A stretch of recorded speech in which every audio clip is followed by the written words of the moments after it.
J'aime faire comprendre ce qui est difficile ou ce que les élèves n'aiment pas.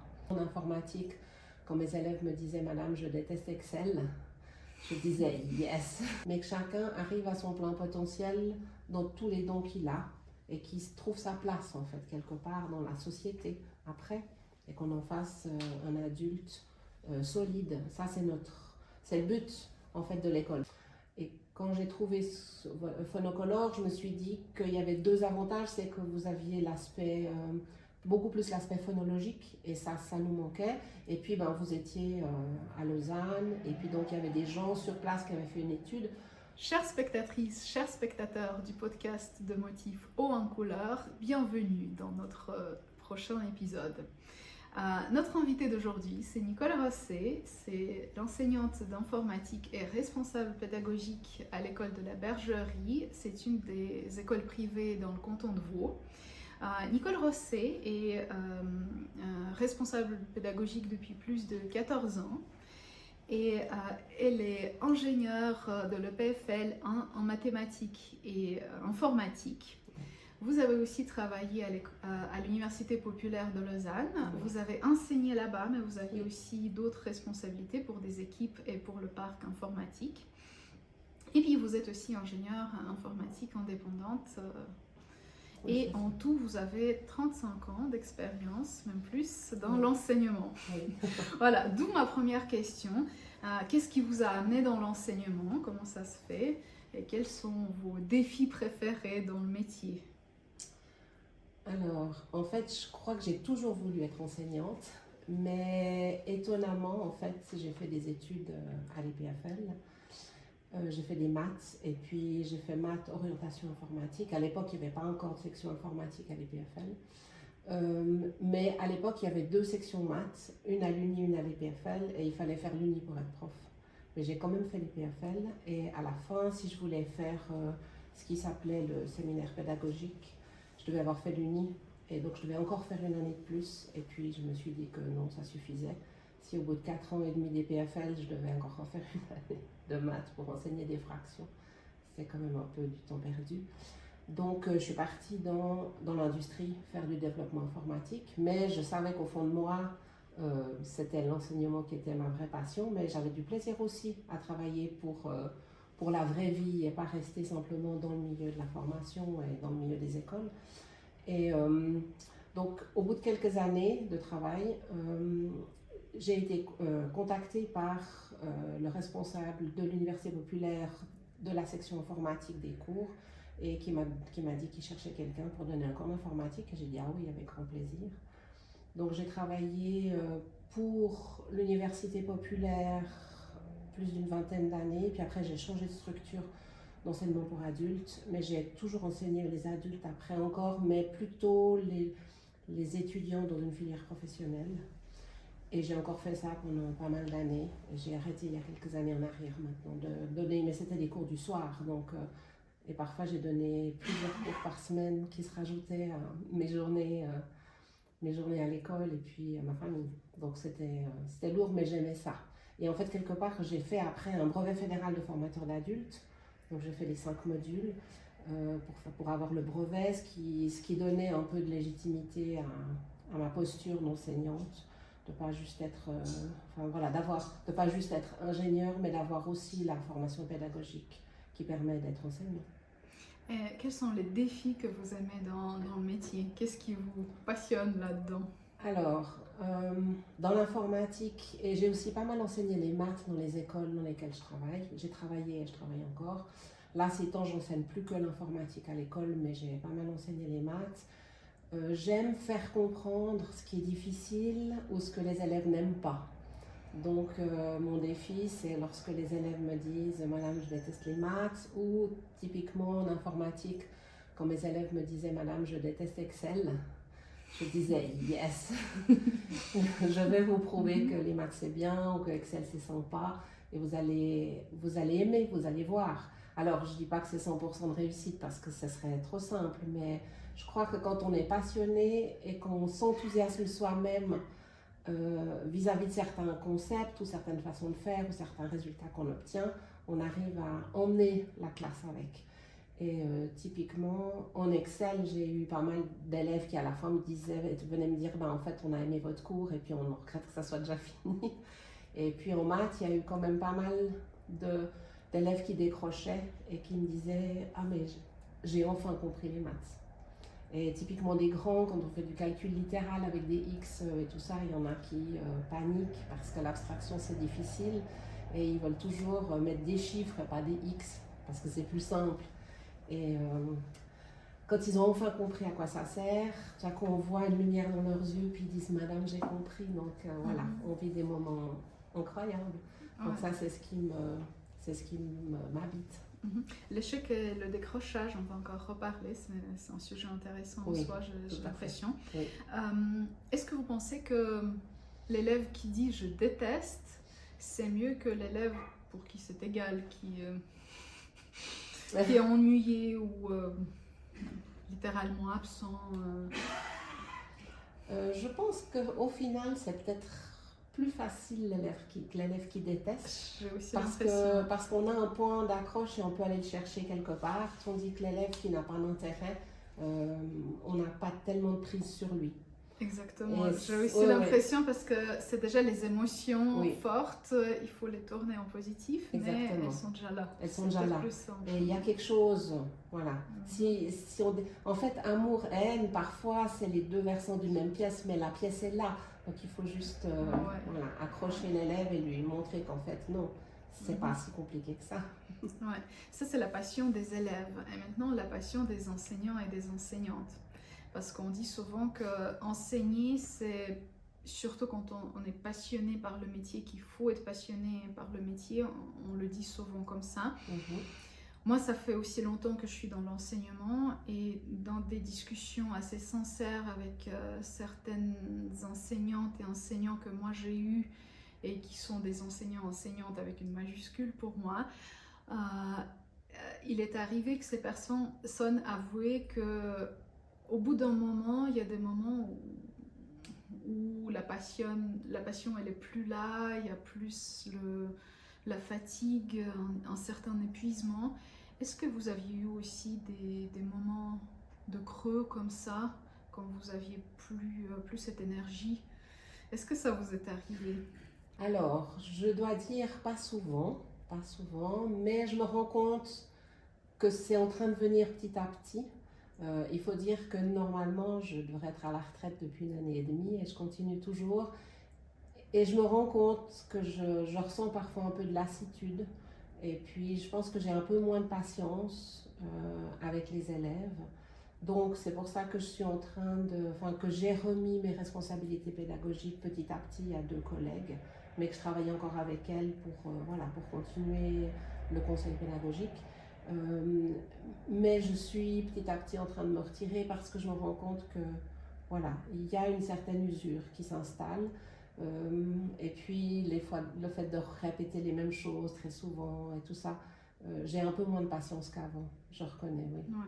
Après, si ça arrive vraiment à la fin ou presque après la fin de la carrière, c'est vraiment pas grave. Est-ce que vous aviez des conseils ou des astuces aux enseignants et enseignantes qui peut-être traversent ces périodes où j'ai même pensé que peut-être c'est pas la question de passion, il y a peut-être autre chose. J'ai pas vraiment réfléchi à ça, je dois l'avouer.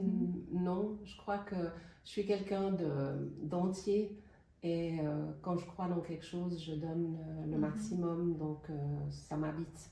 Et si ça m'habite pas, voilà. Donc vous pouvez plutôt dire que ça a tenu sur la passion. Oui, exact. Ok, merci.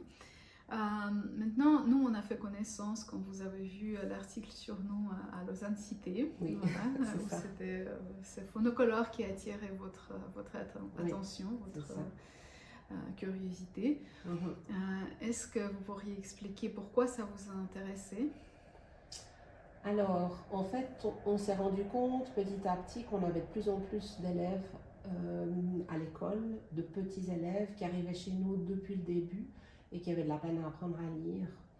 Alors qu'on était absolument convaincus qu'en faisant juste, c'est-à-dire avec une méthode syllabique et de faire les choses vraiment soigneusement et de passer par plein d'étapes.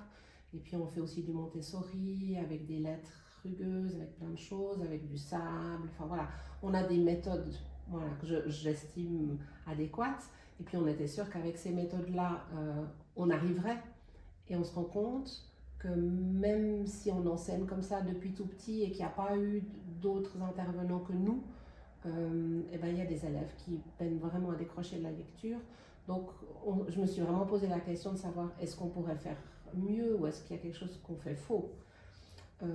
Et puis j'étais tombée sur un ancien directeur d'école français qui avait développé une méthode qu'il a appelée écrit-lu, qui était une méthode qui partait d'abord de l'écriture et qui se basait sur en fait les sons, mais uniquement les sons au niveau écriture, pas au niveau phonologique, et puis un tableau de sons, et puis avec sous chaque son les graphies possibles, et puis on devait pointer les graphies pour chaque mot, et lui prétendait qu'avec ça, tous les enfants apprenaient à lire. Alors, comme le monsieur est assez âgé, à l'époque, c'était peut-être aussi différent, hein. Comme pour nous à l'époque, on avait moins de difficultés d'apprentissage de la lecture, hein, ça c'est sûr, que maintenant.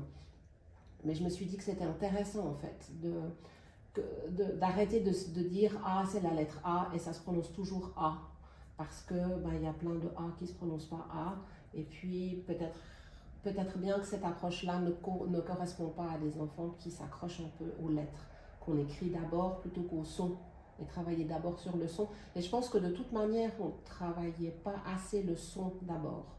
On avait tout de suite tendance à partir sur la lettre écrite. Donc on a testé écrit-lu dans quelques situations de classe et puis aussi en remédiation, et on a vu que ça donnait des bons résultats. Et ce qui me gênait, c'était que le monsieur de cette méthode, monsieur Jacques Delacour, en fait étant âgé, il avait un peu laissé son projet, et puis il n'y avait pas grand monde qui le reprenait derrière de façon structurée, et qu'on avait de la peine à avoir un peu des réponses et du soutien. Donc on avait juste des PDF et plein d'explications, mais pas vraiment une méthode et pas vraiment d'interlocuteur. Et quand j'ai trouvé Phonocolor, je me suis dit qu'il y avait deux avantages, c'est que vous aviez l'aspect, beaucoup plus l'aspect phonologique, et ça nous manquait. Et puis vous étiez à Lausanne, et puis donc il y avait des gens sur place qui avaient fait une étude. Et ce qui m'a beaucoup encouragée, c'est de me dire, comme il y a eu une étude scientifique qui a été faite, des études qui ont été faites, on sait que c'est quelque chose qui vaut la peine, alors que peut-être avec juste un directeur d'école, on ne peut pas être sûr que ce soit scientifiquement valide. Tandis que là, il y a de la validité scientifique qui a été démontrée. Et le fait que vous soyez en Suisse, accessible, qu'on puisse venir vous poser des questions, discuter, avancer, travailler avec vous, je me disais, on a un soutien sur place. Ce qui est précieux pour les enseignants qui se disent, si j'ai une question, à qui je la pose. Donc voilà, c'est ce qui m'a intéressée. Ok, merci. En ce qui concerne écrit-lu, oui. Voilà, comme on a déjà eu une discussion, je me suis renseignée sur la méthode. La méthode, elle est très intéressante en effet. Par contre, elle part du principe que la conscience phonologique et certains acquis qui sont nécessaires pour partir dans la lecture-écriture sont déjà là, comme typiquement la conscience phonologique. Oui. C'est-à-dire, eux, je me souviens plus, ils commencent pas dès tout le début, mais quand il y a déjà la compréhension des techniques de la lecture-écriture qui sont partiellement déjà là. Et puis, ils partent de l'idée que, en fait, on veut toujours d'abord apprendre à lire, mais en fait, c'est plus logique d'apprendre à écrire. Mais même dans les milieux scientifiques, il n'y a pas tout le monde qui dit qu'il faut d'abord lire. Souvent, c'est une idée que lire, c'est plus simple, et écrire, c'est plus compliqué. Donc, on va commencer par quelque chose qui est plus simple, et on va partir dans quelque chose de plus compliqué. Mais il n'y a pas, c'est pas l'avis de tout le monde en fait, parce que déjà c'est l'apparence de la lecture qui est plus simple, c'est pas forcément le cas. Donc typiquement la conceptualisation de la lecture, elle est considérée comme plus complexe, parce que l'enfant qui découvre ce que c'est lire, il est en face de quelque chose de plus complexe. C'est-à-dire, quand il voit une personne lire, comment est-ce qu'il comprend ce qui se passe. Oui. Même si la personne lit à voix haute, comment est-ce que je différencie par rapport à un dialogue, un monologue, une discussion.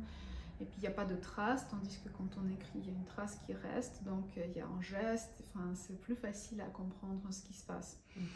Et donc, ben voilà, il y a plusieurs, il y a toute une direction de personnes qui considèrent qu'en fait, il faut soit faire ensemble, surtout que quand on lit, c'est un texte qui est prédonné, donc qui me dicte quelque chose de l'extérieur, tandis que quand j'écris, je m'exprime, et donc c'est un besoin de s'exprimer qui a souvent été sous-estimé. Donc voilà, et qui est un moteur très puissant de l'apprentissage, donc de transmettre quelque chose, de communiquer, de m'exprimer ce que j'ai envie. Et comme quand on travaille justement avec les couleurs, on peut aussi reconsidérer ce que c'est écrire. Typiquement, quand je choisis les sons, j'écris aussi. Donc, ce qui fait qu'on peut partir dans l'écriture avant savoir écrire. Voilà. Et puis effectivement, il y a cette idée forte derrière que quand j'écris, forcément je lis aussi ce que j'écris. Ça c'est très puissant comme idée, effectivement. Ok, merci. Je vous en prie. Pour les écoles privées, donc vous travaillez depuis longtemps dans une école privée. Dans le système scolaire suisse, l'école publique, c'est une assez bonne qualité, c'est une assez bonne réputation. C'est pas le cas dans tous les pays. Et il y a pas mal de pays, dans beaucoup de pays, c'est les écoles privées qui sont considérées comme meilleures que le système public. En Suisse, c'est plus compliqué. Dans les autres pays, on comprend pourquoi les familles plus aisées prennent la décision d'investir de l'argent dans la formation de leurs enfants. Donc, les familles plus aisées vont plus facilement donner leurs enfants dans des écoles privées. C'est pas aussi direct en Suisse. Avoir de l'argent ne veut pas dire automatiquement aller dans le privé. Donc, qu'est-ce que vous diriez, quelles sont les motivations des parents qui choisissent l'école de la bergerie, voilà pourquoi ils font le choix. Alors, je dirais que, en tout cas, nous, on s'adresse plus à une population locale de gens qui habitent dans la région et qui n'ont pas forcément des moyens énormes. Donc, on essaye d'avoir des écolages abordables pour que la plupart des personnes puissent mettre leurs enfants chez nous. Mais voilà, en fait, nous sommes une école chrétienne, donc c'est-à-dire protestante évangélique, et on a des valeurs, et on a une partie des parents qui rejoignent nos valeurs et qui ont envie que ces valeurs-là soient aussi enseignées à leurs enfants, et quelque part qu'il y a un peu une cohérence entre ce qui est dit à l'école et ce qui est dit à la maison, mais pas que, parce qu'on a quand même pas mal de parents qui ne partagent pas la foi chrétienne et qui mettent quand même leurs enfants, mais on est très clair sur ce qu'on enseigne et puis qu'on leur demande à la maison de respecter ce qu'on a dit, même si eux n'adhèrent pas. On en a beaucoup qui nous disent « de toute façon, des valeurs, ça ne fait pas de mal ». Et des fois, on dit « oui, ça peut même faire du bien ». Et il y en a beaucoup qui viennent chez nous parce qu'on a des effectifs réduits, donc maximum 13 par classe, parce qu'on a donc plus de temps pour s'occuper des enfants, de chaque enfant. Donc s'il y a des enfants qui ont des difficultés, mettons, légères d'apprentissage, disons légères à modérées d'apprentissage, on peut plus facilement y faire face quand on n'en a que 12 ou 13. Et on a même des classes où ils sont 5, 6 ou 7, on n'a pas forcément 12 ou 13 partout. L'enseignant a forcément beaucoup plus de temps pour consacrer à l'enfant que s'il en a 25. Donc voilà, on a quand même une population qui apprécie l'attention. Et puis on fait du Montessori dans les petites classes, donc là aussi ça plaît aux familles. On fait de l'école en forêt, pas de façon extrêmement développée encore pour l'instant, mais on est dans un endroit qui permet de le faire. Et voilà, on est en train de développer le concept de canapé forestier, mais Mais dans le plateau où on est, il faut encore qu'on trouve le bon endroit pour le faire. Mais les classes vont à la forêt, voilà, au moins une fois par semaine, en tout cas au primaire. Voilà. Et qu'est-ce que ça veut dire avoir, pour une école, d'avoir une identité religieuse? Qu'est-ce que ça veut dire au quotidien? Et quelle est la différence entre vivre cette identité religieuse à l'école par rapport à la possibilité d'avoir des activités extrascolaires? Alors je dirais qu'on commence, disons, déjà les valeurs chrétiennes se vivent au sein de l'école. Quand il y a des conflits à la récréation, quand il y a des bagarres ou comme ça, on met en pratique ce que la Bible dit. Donc on ne règle pas juste en disant, voilà, c'est celui qui a tapé le dernier ou celui qui a tapé le plus fort qui va l'emporter. Donc on travaille ça, on travaille le pardon, on travaille l'écoute réciproque, la réconciliation, enfin on travaille tous ces concepts avec eux. Maintenant, tous les matins, on a un moment spirituel avec nos élèves, c'est obligatoire. Après, les élèves n'ont pas besoin de faire quoi que ce soit, ils peuvent juste écouter, mais ils doivent quand même être là. Ça dure 20 minutes tous les matins. On peut lire la Bible, on peut chanter, on peut parfois demander des sujets de prière, prier pour les sujets de prière des élèves, on peut parler d'actualité, on peut inviter quelqu'un, enfin c'est très varié, c'est intéressant et c'est quand même la foi vécue au quotidien, dans la vie de chacun, dans la vie de l'école. Et puis avec les grands, parfois on se pose aussi beaucoup de questions sur l'identité, sur l'avenir, sur pourquoi je suis sur cette terre. Et ça, c'est des choses où la foi chrétienne a une réponse à apporter. Après, les élèves, certains sont d'accord et d'autres pas tous. Les adolescents, c'est des périodes intéressantes à accompagner parce qu'il y a beaucoup de remises en question. Mais en même temps, si le cadre est bienveillant et qu'on accepte leur remise en question et qu'on est d'accord de discuter avec eux, je trouve qu'on peut faire du bon travail avec eux. On ne cherche pas à les convaincre à tout prix. On écoute. On propose une réponse ou on propose une réflexion, puis ils font ce qu'ils ont envie de faire. Après, bien sûr, c'est leur choix.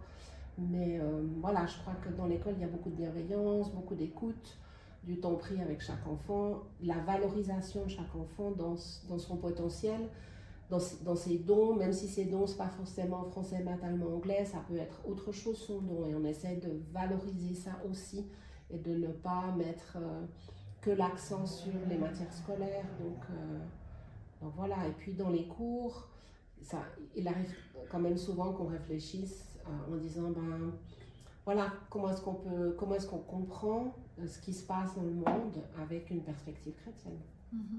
Après, ça ne veut pas dire qu'on met toujours tout à la sauce de la Bible. On enseigne des maths, du français, de l'histoire de l'anglais, de la science, la géo, mais quand même ça imprègne notre vision du monde. Merci. Alors, je vous propose des questions flash. Donc, vous connaissez probablement déjà notre concept. Je vous pose des questions courtes où vous devez choisir un élément des deux, spontanément, assez spontanément. Talent ou travail assidu? Principalement travail assidu, mais il faut un peu de talent, ça aide. Ah oui? Ah oui. Mieux vaut se préparer ou improviser? Se préparer sérieusement. Écouter une histoire ou raconter une histoire? J'aime les deux. Livre électronique ou livre papier? Livre papier. Livre papier? Oui. Ok, vous qui êtes informaticienne, oui. Intéressant comme choix. Oui, tout à fait, j'aime le papier. J'aime aller chez Payot. Voilà, Payot, c'est ma ressource. J'aime toucher les livres. J'en ai un dans mon sac quand je suis venue ici. J'ai aussi mon ordinateur, mais j'ai mon livre papier. Ok. Enseigner, c'est guider ou suivre? Pour moi, c'est guider. Apprendre par la maîtresse ou par les pairs? Principalement par la maîtresse, mais l'apprentissage par les pairs peut aussi se faire. Mais il faut veiller à ce que le copain ait bien compris. Et des fois, ce n'est pas le cas. Donc, il faut être là pour, si jamais, un tout petit peu recentrer. Mais c'est sympa que les élèves travaillent ensemble et s'expliquent ensemble. Les deux. Mais donc, voilà, les deux. Voilà. Ok, merci. Maintenant, votre facette de la responsable pédagogique. Oui. quelles sont vos routines de responsable pédagogique à l'école de la Bergerie? Alors, je dirais que quelque part, le fond de mon travail, alors maintenant j'ai un peu passé mon travail, donc j'ai 2 collègues qui ont repris, mais avec qui je travaille encore. Je dirais que le fond, c'est vraiment prendre soin au quotidien des enseignants et des élèves. Ça, c'est voilà, la base, s'assurer que tout le monde va bien, le mieux possible. Mais après, il y a bien sûr beaucoup d'autres activités à mener, voilà, de façon régulière, pas forcément tous les jours, mais régulièrement. Donc, en fait, il y a un soutien qui est apporté aux enseignants dans leur pratique pédagogique. On les rencontre régulièrement pour discuter avec eux, pour voir peut-être comment accompagner les élèves en difficulté scolaire, ceux qui ont besoin d'aide de différentes façons. Ça peut être un ordinateur, mais ça peut aussi être des polices de caractère plus grandes, ça peut être un support adapté, ça peut être des schémas, enfin plein de choses. On les accompagne aussi lorsqu'il y a des réseaux avec les professionnels, ça va être des ergothérapeutes, des logopédistes, des psys. Alors on fait souvent des réseaux avec les parents et on accompagne les enseignants pour mener ces temps de discussion ensemble. Un responsable pédagogique, c'est aussi lui ou elle qui dicte la ligne directrice pédagogique de l'école, donc qui choisit la pédagogie qui sera mise en place, qui étudie les programmes, qui décide comment on va les implémenter, qui décide quel matériel pédagogique on va acheter.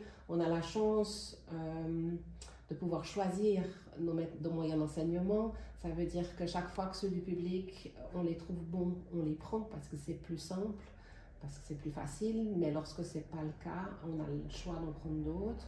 Donc ça, on s'assure que les enseignants aient fait des planifications.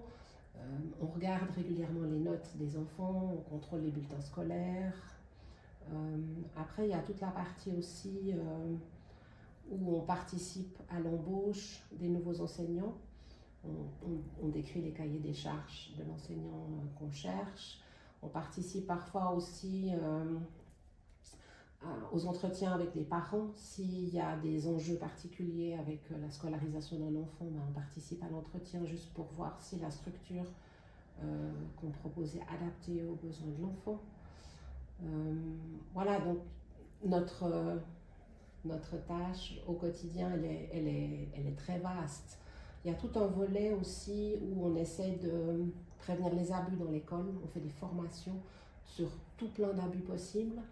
Et ça prend quand même pas mal de temps et il faut toujours répéter. Donc on a une série de thèmes qu'on traite de façon cyclique sur les différentes années pour qu'ils soient repris plusieurs fois dans le cours de la scolarité. On s'occupe aussi de la formation des enseignants, formation continue des enseignants. Voilà, c'est un peu tout notre travail. Et donc, quelque part, être responsable pédagogique, c'est comparable au métier de l'enseignante, sauf que cette fois, vous encadrez les enseignantes. Oui. Enfin, pas seulement d'après ce que je comprends, mais comment influencer les pratiques enseignantes sans être trop insistante ou intrusive. Et puis je me rends compte que la question elle peut aussi être adressée à l'enseignante qui enseigne aux élèves. Oui. Voilà, comment influencer sans appuyer. Oui, c'est pas toujours simple et effectivement il y a parfois un équilibre à trouver quand on a choisi par exemple une méthode de maths et qu'il y a un enseignant qui me dit ben voilà, j'aime pas cette méthode de maths. C'est toujours une pesée d'intérêt pour se dire est-ce que j'impose une méthode que la personne n'aime pas ou est-ce que j'entre en matière pour qu'elle puisse utiliser la méthode qu'elle aime et puis on va voir si on arrive à la faire rentrer dans notre découpage. Voilà, il y a des fois où on préfère imposer une méthode quand on a l'impression que ça pourrait jouer, mais il y a eu des cas, je sais très bien. Il y a eu une enseignante qui préférait de loin utiliser la méthode qu'elle aimait. Et moi, je me rappelle en tout cas que quand je suis arrivée à l'école de la Bergerie, il y avait une prof de maths qui utilisait une méthode que vraiment je détestais, mais elle l'utilisait, donc voilà. Et en fait, elle est partie assez vite. Et puis, pendant un temps, il n'y avait personne pour reprendre le poste, donc c'est moi qui l'ai repris. Et j'ai dit, mais moi, je ne peux pas utiliser cette méthode de maths. C'est juste, je sais que ce n'est pas possible pour moi. Ça ne me correspond tellement pas que j'arriverai pas. Donc, je peux l'entendre de la part d'un enseignant, parce que moi, quand j'ai dû reprendre les maths, j'ai imposé un changement de méthode. L'école, mais bon, voilà, l'école a accepté. Et quand il s'agit des branches que vous enseignez pas, parce qu'automatiquement vous parlez des maths, oui, bah, mais en fait, oui. Quand il s'agit d'autres... Alors, il y a pas mal de domaines dans les sciences, dans l'histoire ou dans la géographie où finalement ça nous est un peu égal. Les enseignants, s'ils vont chercher des supports ailleurs et qu'ils enrichissent leur pratique, donc on est assez ouvert. C'est vrai que français, on aime bien qu'ils suivent ce qu'on fait nous parce que c'est déjà tout organisé, découpé sur toute la scolarité, donc on aime bien qu'ils rentrent dans ce qu'on propose, même s'il y a toujours de la place pour de la créativité et d'autres façons de faire, mais il y a quand même un cadre qui est là, les maths aussi. Pour les langues, on est aussi quand même, on a un matériel et on aime bien, puisqu'il est progressif sur l'ensemble des années, on aime bien aussi qu'on le fasse, mais dans les petites classes, on est un peu plus souple. Et puis dans les grandes classes, non, on fait le matériel qui a été choisi. Donc, voilà, je dirais qu'il y a un cadre avec un peu de souplesse, un peu ou beaucoup de souplesse sur la matière. Mais moi, je trouve important de discuter avec l'enseignant. Et l'enseignant qui a des bonnes idées et qui veut faire autre chose. Moi, j'ai toujours trouvé qu'un enseignant qui venait me trouver en disant « j'ai une idée, j'ai envie de faire quelque chose », il est prêt à s'investir pour cette chose-là. Donc, il faut essayer. Il faut lui donner sa chance. Puis des fois ça marche et puis on est tellement content que ça ait marché. Puis des fois ça marche moins bien ou ça marche pas. Puis on n'attend pas que ça aille trop longtemps. Mais quelque part, le fait que l'enseignant y croit et qu'il ait du plaisir, en général, il y a toujours quand même une part de réussite parce que l'enseignant y a mis son cœur et moi j'aime valoriser ça.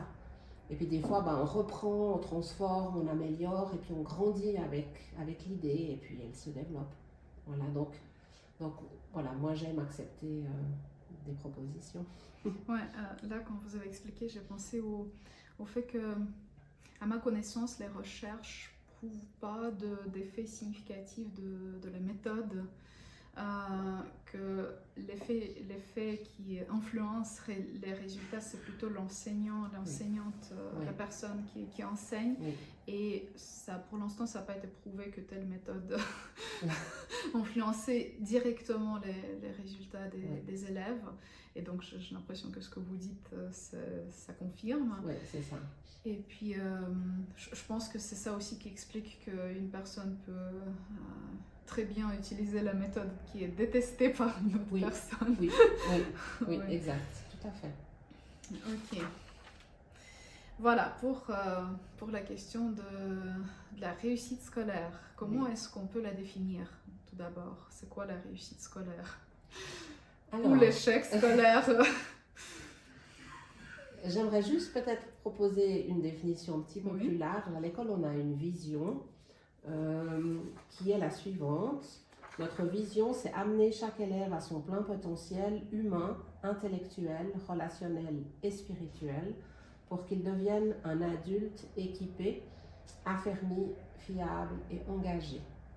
Et quelque part, j'aurais envie de dire, notre réussite, c'est quand on arrive à accompagner l'élève sur ce chemin-là, en l'amenant le plus loin possible, dans la mesure où il est d'accord d'aller avec nous, parce qu'un élève qui ne veut pas, on ne peut pas, voilà. Mais l'élève qui est d'accord, et ça peut être à plein d'endroits différents pour chacun, mais que chacun arrive à son plein potentiel dans tous les dons qu'il a, et qu'il trouve sa place, en fait, quelque part dans la société, après, et qu'on en fasse un adulte solide. Ça, c'est le but, en fait, de l'école. Nous, on aimerait aller au-delà de juste avoir des bonnes notes dans les branches, mais vraiment que l'élève, il sache pourquoi il est là, et puis qu'il devienne un adulte fiable, comme j'ai dit, un adulte engagé, qui a du plaisir à faire un apprentissage ou des études, peu importe, mais vraiment peu importe, mais pourvu qu'il soit bien là où il est,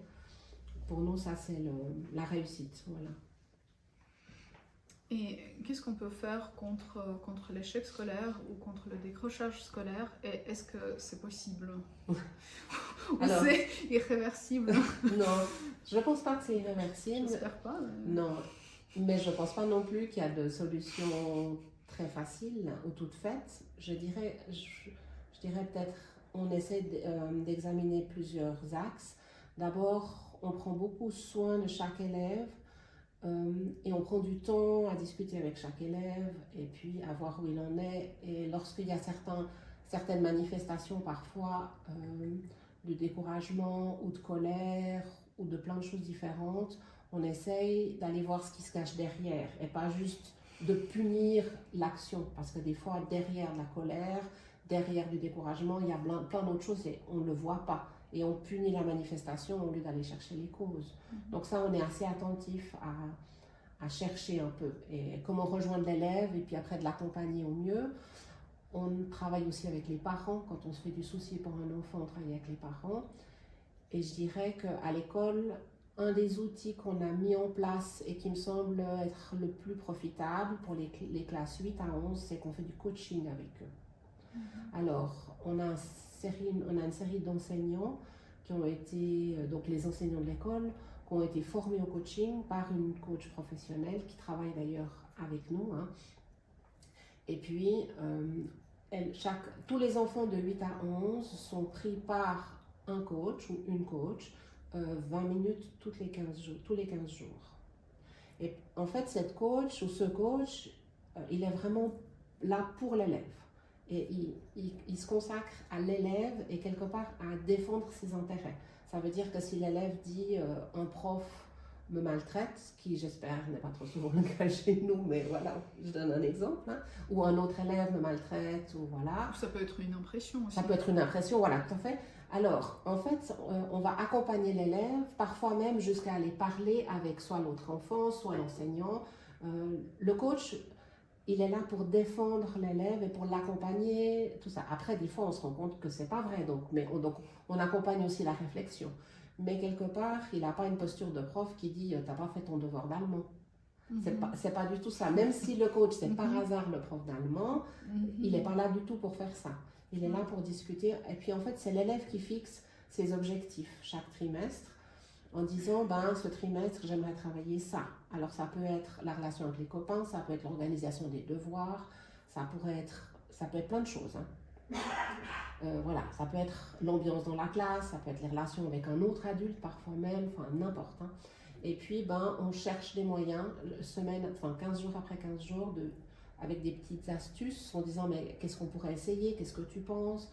Donc, on se fixe des petits objectifs qu'on essaye de vivre pendant 15 jours et on refait le point 15 jours après avec. Et on a trouvé que, alors, là encore, c'est pas toujours 100% parce que parfois les binômes fonctionnent, voilà, coup-ci, coup-ça. Et puis des fois, on change de binôme si on se rend compte que le binôme coaché et coach fonctionne un peu moins bien. Mais en général, ça fonctionne bien. Et il y a de la confiance qui est établie. Parfois même, c'est le même binôme qui reste plusieurs années. Donc, ils construisent des choses ensemble. Et vraiment, les élèves, une fois qu'ils ont confiance, ils s'ouvrent. Et on dit que, en fait, rien de ce qui est dit au coaching ne sort, sauf si ça met la vie de l'enfant en danger et qu'on doit prévenir les parents. Donc, à un moment donné, on a une responsabilité devant les parents. Donc, parfois, on doit dire les choses. Mais tant que ce n'est pas à ce point-là, ce qui est dit est confidentiel. Donc, on voit que les enfants, ils font incroyablement confiance. Et on a vu que ça désamorçait pas mal de crises parce que juste le fait d'être écouté et d'être cru, ça change tout. Donc ça a vraiment changé notre pratique. On a vécu à l'école en fait une année le décès d'un élève dans un moment assez violent. C'était en dehors de l'école, hein, c'était sur les périodes en dehors de l'école, mais voilà. Et on a vu des élèves qui ont beaucoup souffert et qui n'ont rien dit. Et on se sentait un peu impuissant parce qu'on voyait de la souffrance et on voyait que les élèves ne s'ouvraient pas. Et on a eu des mots qui laissaient entendre que certains réfléchissaient voilà, à des issues dramatiques et on ne savait pas qui avait écrit, on ne savait pas quoi faire et on était extrêmement alarmés. Et en fait, c'est pour ça qu'on a mis en place ce coaching en se disant, s'il y a un endroit où l'enfant peut venir se confier, il sait qu'il ne sera pas jugé, etc., on pense que ça peut améliorer ce climat et cet état d'esprit et tout ça. Et alors après, on n'a plus revécu quelque chose d'aussi dramatique, heureusement, mais on se rend compte qu'il y a eu des circonstances qui étaient quand même assez graves et qui ont été, qu'on a réussi à désamorcer grâce à ça. Ouais, donc est-ce que vous avez des conseils aux parents qui ont l'enfant qui traverse une période qui est près de l'échec scolaire ou de décrochage Alors, en fait, quand on voit ça, on convoque généralement les parents et l'élève, parfois le coach, parfois pas, enfin ça dépend un petit peu où est le problème. Et qu'est-ce que les parents peuvent faire? Parce que... Oui. Alors, en fait, ça dépend tellement des parents. Et des situations. Et il y a des parents qui disent qu'ils ont lâché, qu'ils ont baissé les bras, puis qu'eux, ils ne peuvent plus rien faire. Alors à ce moment-là, c'est nous qui essayons parfois d'aider un peu à l'école et de reprendre un petit peu la situation en main et de redonner un peu un cadre et puis de proposer des objectifs à l'élève, puis de travailler avec l'élève. Et puis si on voit que les parents sont preneurs, parfois on essaie de choisir un axe de travail ensemble avec les parents. Puis on dit ok, on va peut-être travailler sur cet aspect-là des choses. Mais il y a autant de situations qu'il y a de... Mais qu'est-ce qui peut marcher ou pourrait marcher dans certaines de ces situations? Parce que les parents qui observent cette situation chez leurs enfants, c'est tellement fort, c'est tellement angoissant. Et depuis cet état, c'est très difficile d'agir, mais qu'est-ce qui est quand même possible? Oui, effectivement. D'écouter? Oui, alors c'est ça. Ça suffit? Non, des fois ça suffit pas, j'avoue. Des fois, on a dû demander un suivi psychologique. Et puis les parents sont entrés en matière. Il fallait aussi que l'élève accepte d'entrer en matière, mais des fois ça aide d'avoir quelqu'un d'externe au monde scolaire et au monde de la famille. Il y a des élèves à qui on a accordé des congés et qui sont allés travailler quelque part. Okay. Et ça a assez souvent marché. C'est-à-dire certains qui étaient en rébellion complète contre l'école parce qu'ils trouvaient que ça servait à rien et qu'ils en avaient marre. On leur a dit, écoute, si tu nous présentes un projet, alors on te libère, par exemple, un jour par semaine. Alors c'est des fois compliqué pour nous, parce qu'après il faut assumer le rattrapage de toutes les matières et tout ça, c'est pas simple. Mais parfois ça donne une espèce d'ouverture aux jeunes qui est sûr que ça va être incroyable. Et puis après, le monde professionnel, il n'est pas toujours si facile que ça. Donc des fois, ils rentrent un petit peu dépités en disant « Ah ouais, c'était difficile, il fallait quand même bosser. » Et puis voilà. Donc on en a quand même quelques-uns. On a par exemple un grand en 11e maintenant qui travaille tout le mercredi et le vendredi après-midi dans une ferme. Okay. Et parfois, il oscille entre la ferme et sa future place d'apprentissage, parce qu'il n'en peut plus de l'école. Il n'en peut plus de l'école. Et ça permet quelque part un peu de se dire, il vient à l'école lundi, mardi, il a sa bouée du mercredi, il vient jeudi, vendredi matin, et puis après il y a de nouveau vendredi après-midi et le week-end, donc ça lui fait du bien. Parfois, on a des élèves à qui on a dit ok, est-ce qu'on te propose un autre projet? Propose-nous un projet, et puis on te libère du temps, puis tu peux faire un truc qui te plaît. Mais alors, il faudra que tu avances sur ton projet, que tu nous montres que ça avance et tout. Mais, donc, on a des élèves qui ont appris l'espagnol, qui ont écrit un livre et des choses comme ça. Donc, on essaie de dire est-ce qu'il y a un truc, on essaie de voir. Est-ce qu'il y a un truc qui te ferait plaisir? Parce que des fois, ils disent, mais j'en ai marre du français, j'en ai marre des maths, j'en ai marre de tout ça. Mais qu'est-ce qui te ferait plaisir? Puis quand on voit que c'est quelque chose qu'on pourrait permettre dans le cadre de l'école, même si on le libère à certaines périodes, on dit ok. Alors on nomme un prof qui supervise un peu le projet et puis on ouvre cette possibilité. Donc on a un petit peu différents outils comme ça. Et par rapport à ces stages, en fait, on fait partie d'un programme qui s'appelle LIFT, Et LIFT, c'est un projet suisse qui est proposé aux écoles publiques principalement. On était, je crois, la première école privée à demander à faire partie de LIFT, donc ils ne savaient pas quoi faire. Ils savaient pas quoi faire de nous. Et c'est volontaire pour les élèves de 10-11 dans le canton de Vaud, 9-10-11 ailleurs. Et ils peuvent aller toutes les semaines dans une entreprise, faire quelques heures. Ils sont légèrement rémunérés pour ça. C'est en dehors des heures de travail de l'école. Ils doivent faire ça en dehors. C'est des fois mercredi après-midi, après les heures, etc. Ils n'ont pas forcément le choix de l'entreprise où ils vont, mais ils sont placés au moins 2 fois par année sur, je crois, 2-3 mois. Et puis, ils peuvent se retrouver dans une boucherie, sur je sais pas, un manège. Il y en a un qui est tombé au recyclage des déchets de la vallée de Joux, donc à l'endroit où en fait tout le monde amène tous ses déchets avec des voitures, avec des odeurs, avec des bruits et tout ça. C'est moi qui l'avais amené, c'était intéressant.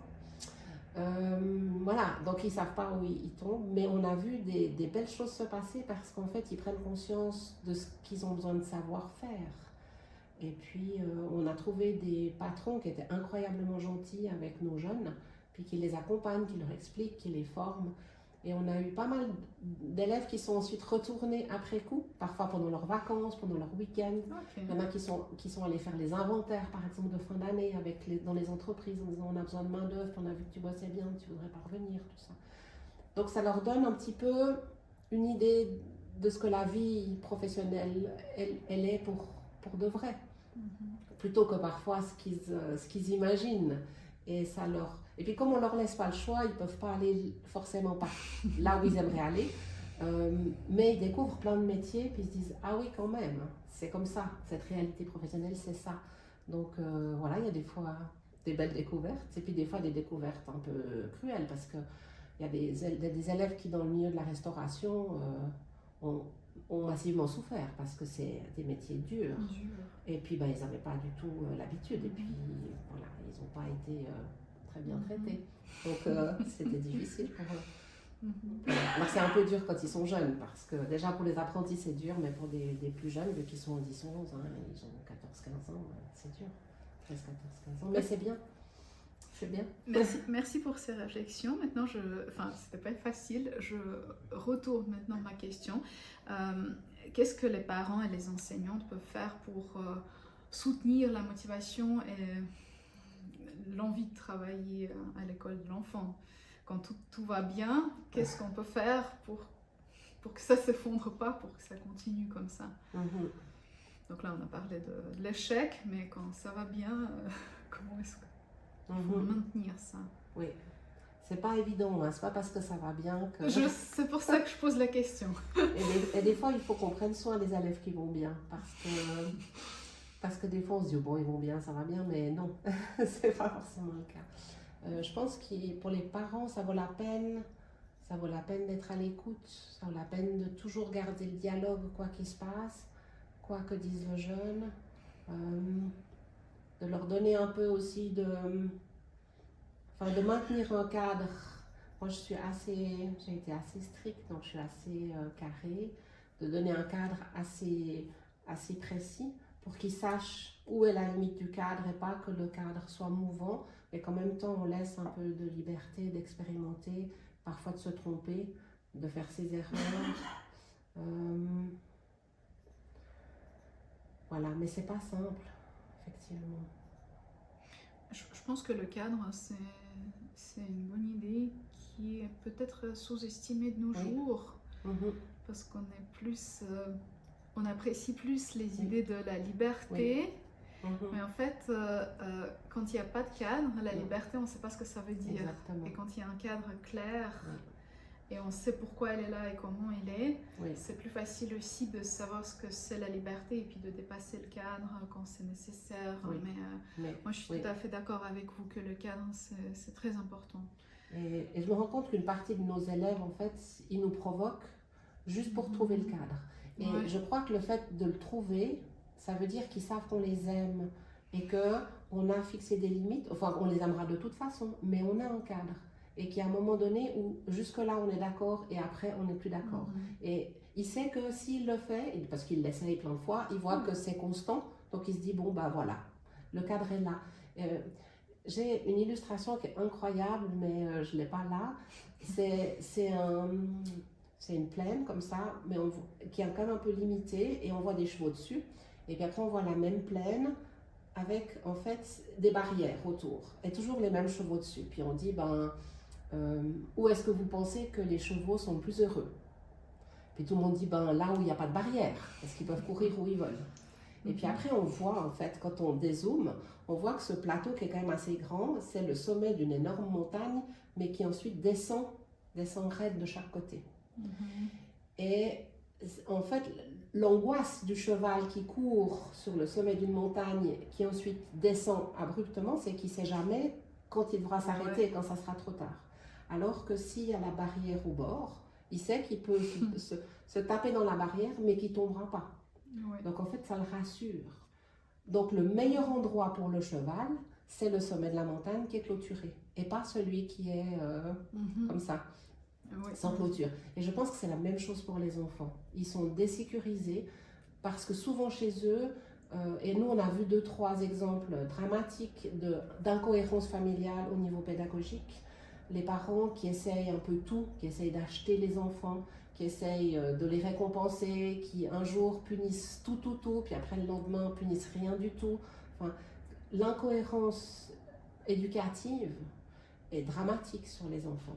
Et je pense que comme nous, on essaie d'avoir un cadre quand même raisonnablement cohérent, ça structure les enfants. Et on voit que les enfants, en fait, on en a même parfois qui nous disaient qu'ils ne voulaient pas rentrer à la maison ou qu'ils ne voulaient pas partir en vacances, qu'ils voulaient revenir à l'école. Et puis ça nous fait pleurer parce qu'on a envie de dire alors écoute, moi je veux vraiment aller en vacances. Mais c'est dramatique. Mais ils savent qu'on est là, qu'on les aime et qu'on tient bon et qu'on tient le cadre, quoi qu'il arrive. Et ça les rassure. Ça les rassure vraiment. Oui, moi je pense que le cadre c'est très sécurisant, effectivement. Et puis on peut être libre dans le cadre. Exactement. Moi je me souviens dans une partie de formation que j'ai suivie sur la créativité, imagination. Justement, le coach il disait que si on donne une liberté infinie, ça bloque la créativité. Donc si je vous demande d'écrire une histoire au hasard, si vous n'avez pas l'habitude de le faire régulièrement, ça peut vous bloquer cette demande de voilà, écrivez maintenant une histoire. Voilà, on perd beaucoup de temps à choisir le message, le contenu, les personnages. C'est très difficile. Par contre, si je demande d'écrire une histoire dans 10 phrases où il y a un chapeau, une glace et un ours, voilà, ça paraît être trop strict parce que comment vous mettez ces éléments ensemble. Par contre, voilà, avec ce cadre strict, vous pouvez tout de suite partir dans une histoire qui va être forcément différente des autres, et puis vous allez vous-même être contente de votre créativité. Par contre, si je dis une histoire juste au hasard, moi-même je suis face à cette question, je suis assez perdue. Donc voilà, moi je pense effectivement le cadre c'est très important. Merci beaucoup pour ces réflexions. J'ai encore quelques questions peut-être un peu trop larges même. Vous êtes depuis très longtemps dans l'informatique, qui a énormément changé depuis, vraiment même plusieurs fois énormément.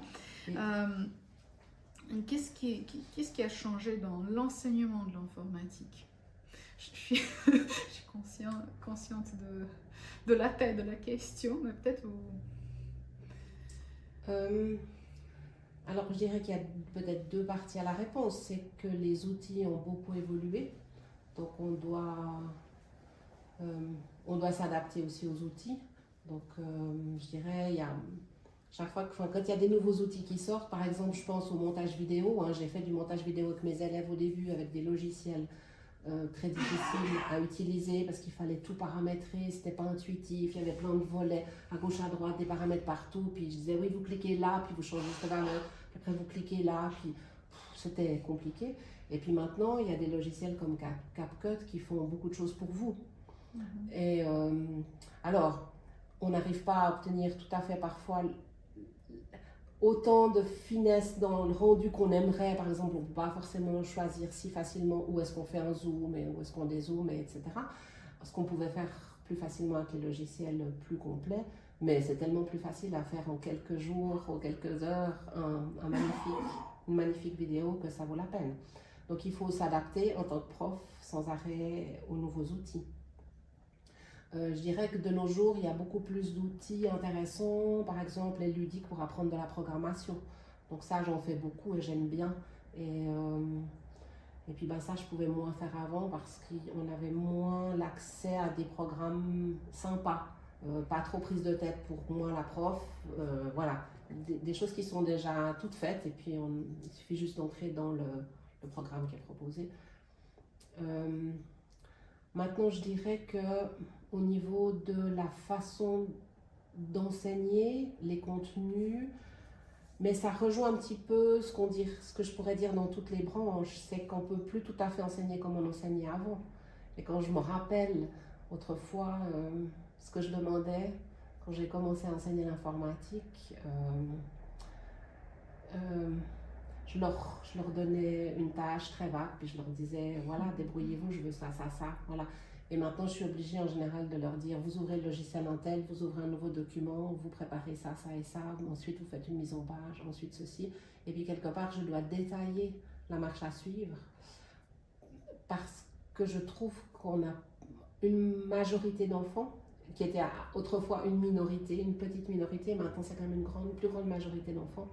Il y en a toujours quelques-uns qui se débrouillent magnifiquement bien, mais il y a une plus grande partie qui a plus de peine à se structurer, par exemple, à anticiper les difficultés, à planifier leur travail. Donc je ne peux plus juste dire, vous faites ça, pouf. Par exemple, donner un résultat final, par exemple, dans Word, puis dire, c'est ça que je veux, débrouillez-vous. Maintenant, il faut que je commence à dire, tu changes tes marges, tu mets un titre au milieu, tu fais des colonnes dessous, tu insères l'image, et puis je dois détailler, parce que l'enfant aura plus de peine à planifier, anticiper et s'organiser. Okay. Et je pense que je dois beaucoup plus répéter les choses qu'avant. C'est-à-dire que des fois je dis une chose, puis on me dit, mais madame, vous n'avez jamais dit ça. Oui, je crois que même la semaine passée, je l'ai dit. Bon, des fois je dis, bon, je vais aller gronder la prof de la semaine dernière, parce qu'alors elle n'a pas fait son boulot. Et en fait, c'est moi la prof de la semaine dernière. Donc, on doit plus accompagner les enfants. Je dirais qu'il y a moins d'autonomie globalement, mais chez malheureusement beaucoup. Il y en a quand même beaucoup qui ont plus de peine à se concentrer, à anticiper les difficultés, à organiser leur travail, etc. qu'avant. Puis ma question finale, je vois dans vos réponses que vous êtes très investi dans l'enseignement en tant que relation avec la personne. Oui. Et puis il y a beaucoup d'amour qui transperce. Voilà. Qu'est-ce que vos élèves vous ont appris? Qu'est-ce que mes élèves m'ont appris? Ouais. Ah oui, alors ça c'est intéressant.